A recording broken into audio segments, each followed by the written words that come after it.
in this new world and your, bigger identities and, what does it mean to be Black millennial?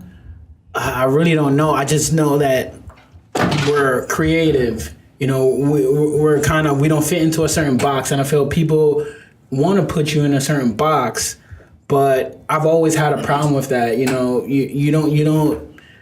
really understand me, and I always want people to understand me. So that's kind of one thing that tripped me up. Like, don't put me in a box. And people kind of write me off early, but when they're around me, they see kind of the depth, and I feel like all of us bring this depth and just this freshness, originality, and a lot of original ideas come from the Black community, and I just love that, and I feel it's a different struggle from past generations, but it's a struggle nonetheless, and I think that struggle is beautiful because it birthed this creativity and it just ingeniousness.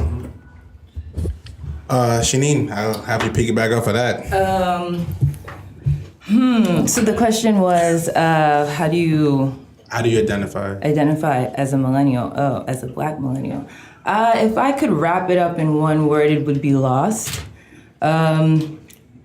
It's almost like a triple whammy to be Black, be a woman, and be a millennial, where in this generation we make less than the generations before, even though we're more educated. And then to be a woman, it's just like, okay, then you have the gender biases. And then to be Black, it's like, well, damn, everything is just piled on. So it's kind of lost, just trying to find your way to make the best life possible, even though every day it seems like you're facing bullshit. So, can I curse? No, I can curse? Yeah, okay. Right. You can do the patois too. Okay. Oh gosh. Heard a lot of that over the past week.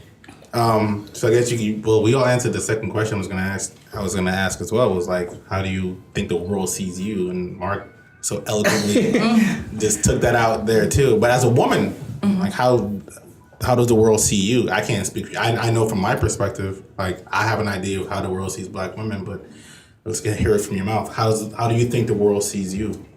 Well, I guess when you say the world, are you talking about America or are you literally talking about the world? Because right, it's two different perspectives. Yeah. Especially when you travel a lot, you see how non-US people see you.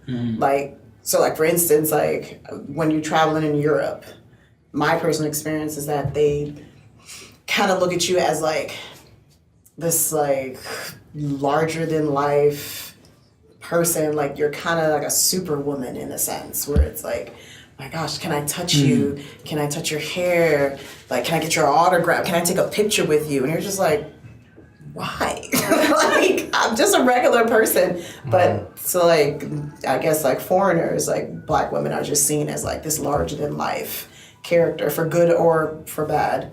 In the US, I kind of feel overlooked.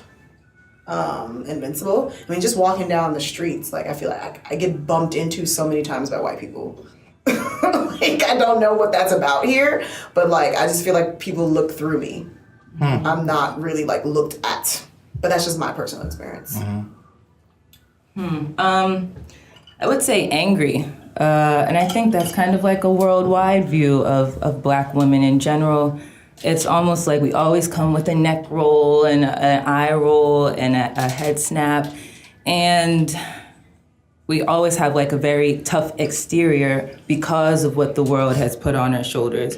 So yeah, I think as a Black woman, as a Black millennial, I'm deemed freaking angry and frustrated. So yeah.